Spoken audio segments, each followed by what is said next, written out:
दोस्तों, आप लोग चैनल पर नए हो तो चैनल को सब्सक्राइब कर दीजिए और घंटी को दबाना न भूले। धन्यवाद। दोस्तों, आप लोग अभी मजेदार स्टोरी चैनल पर आ गए हैं। इस चैनल पर आपको अच्छी स्टोरी देखने को मिलेगी, लास्ट तक जरूर देखिएगा। अरे झुमरी, तेरी बेटी अंकिता कहाँ है? कब से तेरी तीनों बहुएं दरवाजे पर खड़ी हैं? जा अपनी बेटी को बुला ला, दरवाजा रुकाई की रस्म नहीं करनी है क्या? अभी बुलाती हूँ। अंकिता बेटा, ओ अंकिता बेटा, इधर तो आना जरा। आई माँ। क्या हुआ माँ? अरे अंकिता बेटा, यही तो समय है पैसे कमाने का। जा अपनी तीनों भाभियों से दरवाजा रुकाई की रस्म के लिए नेक मांग ले। आंटी जी, अब मैं अपनी इन तीनों गरीब भाभियों से क्या ही मांगू? जो मांगूंगी वो इनकी औकात से बाहर होगा। सही कहा तूने अंकिता बेटा। मैं तो इन तीनों को अपने घर की बहू कभी नहीं बनाना चाहती थी, लेकिन सिर्फ तेरे भाइयों की पसंद के आगे मुझे झुकना पड़ा। अब खड़े खड़े तुम तीनों मेरी शक्ल क्या देख रही हो? आओ अंदर आओ। अपनी नंद और सास की बातें सुन तीनों बहुओं को काफी बुरा लगता है, लेकिन वो उनसे कुछ नहीं कहती। ऐसे ही शादी का पहला दिन गुजर जाता है और अगले दिन, मम्मी बहुत जोरों से भूख लग रही है, क्या बनाया आज खाने में? आज खाना मैं नहीं बल्कि तेरी तीनों भाभियां बना रही हैं। आज तेरी भाभियों की पहली रसोई की रस्म है ना, इसीलिए। लो आ गई। भाभी, क्या बनाया आप तीनों ने आज अपनी पहली रसोई में? कहीं आपने अपना वो गरीबों वाला खाना क्या कहते हैं, हाँ, दाल रोटी चावल और चटनी तो नहीं बना दी? वो क्या है ना, ऐसा खाना तो हमारे यहाँ के कुत्ते भी नहीं खाते हैं। नहीं अंकिता, हम तीनों ने ये सब कुछ नहीं बनाया, बल्कि हम तीनों ने तो पनीर की सब्जी, छोले, वेज पुलाव, रायता और गाजर का हलवा बनाया है। तो खड़ी खड़ी हमारी शक्ल क्या देख रही हो? जल्दी से मेरी बेटी को खाना परोसो, वो कब से भूखी है। चंचल अंकिता को खाना परोसती है। अंकिता जैसे ही सब्जी खाती है तो गुस्से में सब्जी की कटोरी उठाकर सीधा तपस्या के ऊपर फेंक देती है, जिससे गरम गरम सब्जी होने की वजह से तपस्या का हाथ जल जाता है। मेरा हाथ। अंकिता, ये क्या बदतमीजी है? क्या हुआ अंकिता बेटा, तूने ऐसा क्यों किया? माँ, ये छोले की सब्जी खाकर देखिए, ऐसा लग रहा है कि सब्जी में नमक नहीं बल्कि नमक में सब्जी डाल दिया हो। ये छोले की सब्जी कम, नमक की सब्जी ज्यादा लग रही है। हमने तो नमक बिल्कुल सही डाला था। तो तुम दोनों क्या कहना चाहती हो कि मेरी बेटी पागल है और उसने ये सब नाटक किया है? तुम तीनों की वजह से मेरी बेटी कुछ खा भी नहीं पाई। चल बेटा, मैं तुझे बाहर ले चलती हूँ किसी 5 स्टार होटल में। इतना कहकर झुमरी अंकिता को लेकर वहाँ से चली जाती है। कितनी बदतमीज है हमारी नंद, खाने का कोई ऐसे अपमान करता है क्या? इसकी वजह से देखिए आपका हाथ कैसे जल गया। नहीं सुरभि, ऐसा मत कहो, अभी अंकिता छोटी है, बड़ी होने के साथ साथ सब समझ जाएगी। काहे की छोटी, शरीर से तो घोड़ी जैसी हो गई है, लेकिन अकल तो रेत के दाने जितनी है। ऐसे ही समय गुजरता है और अंकिता की बदतमीजी भी समय के साथ साथ बढ़ती रहती है।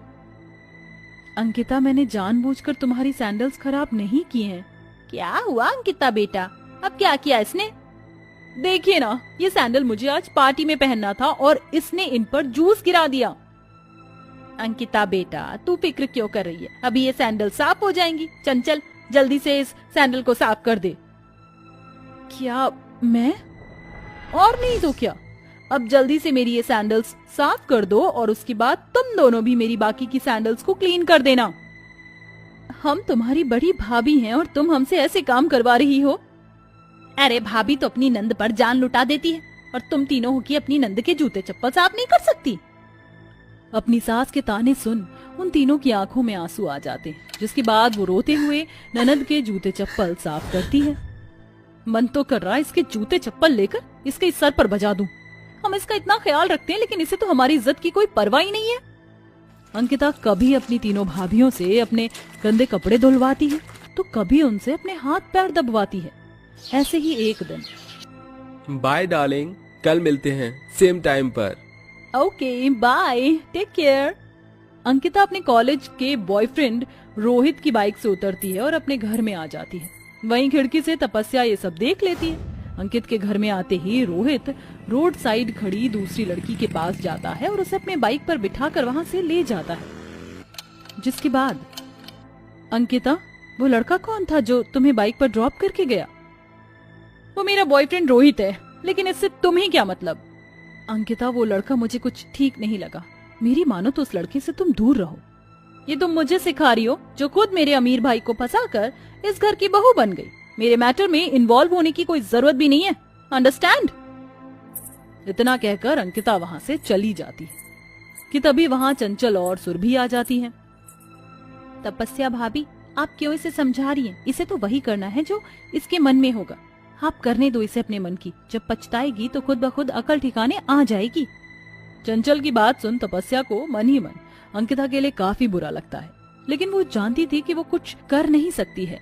ऐसे ही समय गुजरता है और अंकिता और उसके बॉयफ्रेंड रोहित की शादी हो जाती है, जिसके बाद अंकिता की दोनों छोटी भाभी सुरभि और चंचल खुशी के मारे नाचने लगती हैं। मुसीबत गई, अब तो मैं इस घर में सुकून की सांस लूंगी। मैंने तो भगवान से मन्नत मांगी थी कि जब हमें हमारी इस शैतान नंद से छुटकारा मिलेगा तो मैं गरीबों में भंडारा करवाऊंगी। जहां चंचल और सुरभि अंकिता के जाने पर खुश होती हैं, वहीं तपस्या को अभी भी अपनी नंद की ही फिक्र होती है।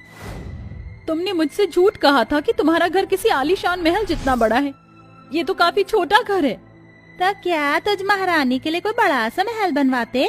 जितना है उसी में खुश रह, समझी? जा हमारे लिए चाय बना कर ला। क्या मैं आप लोगों के लिए चाय बना कर लाऊं? हमारे घर में कोई नौकर नहीं है, इसलिए आज के बाद तुम्हें इस घर के सारे काम काज करने होंगे, ठीक है?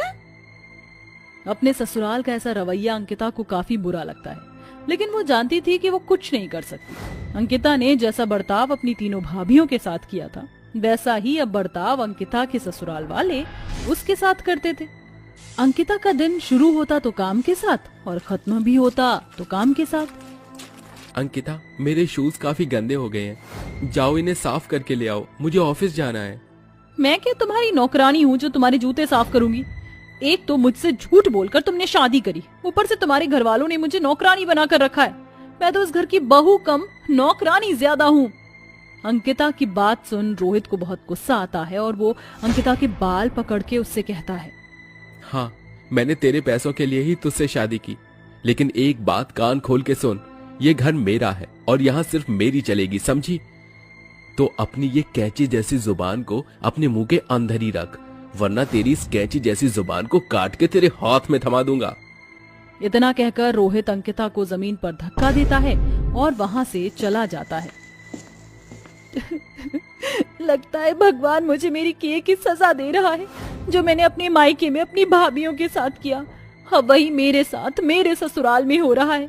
मैं तो अपनी भाभीियों से माफी मांगने के भी लायक नहीं हूँ। अंकिता को धीरे धीरे अपनी गलती का एहसास होने लगा था, लेकिन वहीं तपस्या को अंकिता की फिक्र सता रही होती है। इसलिए तपस्या चंचल और सुरभि के साथ उसके ससुराल जाती है, जहां वो देखती है कि कैसे उसकी नंद और ससुराल वाले उसकी नंद पर अत्याचार कर रहे हैं। हम तो यहाँ हमारी फूल सी नंद से मिलने आए थे, लेकिन आपने तो हमारी नंद का इतना बुरा हाल बना दिया है। भाभी, आप आ गई। भाभी, मुझे इन लोगों से बचा लीजिए। जो मैंने आप लोगों के साथ किया वही ये सब मेरे साथ कर रहे हैं। मैं तो आप लोगों से माफी के लायक भी नहीं हूँ। कहते हैं ना, इंसान का कर्म का फल उसे इसी जन्म में मिलता है। लगता है ये सब मेरे ही कर्म का ही फल है। नहीं अंकिता, ऐसा मत कहो। वो तो सब तुमने अपनी नादानी में किया था, लेकिन इन लोगों को तो अपनी गलती की सजा जरूर मिलेगी। हम अभी पुलिस को कॉल कर रहे हैं। नहीं नहीं, ऐसा मत करिएगा, हमें माफ कर दीजिए। अंकिता मुझे माफ कर दो। अंकिता बहू, मुझे भी माफ कर दे। अपने ससुराल वालों को माफी मांगता देख अंकिता उन्हें माफ कर देती है। वहीं अंकिता भी अपनी तीनों भाभियों के पैरों में गिरकर उनसे माफी मांगती है। इन सब चीजों से अंकिता को उसकी जिंदगी का एक अच्छा सबक मिला था कि आप जैसा कर्म करोगे उसका फल आपको इसी जन्म में मिलेगा।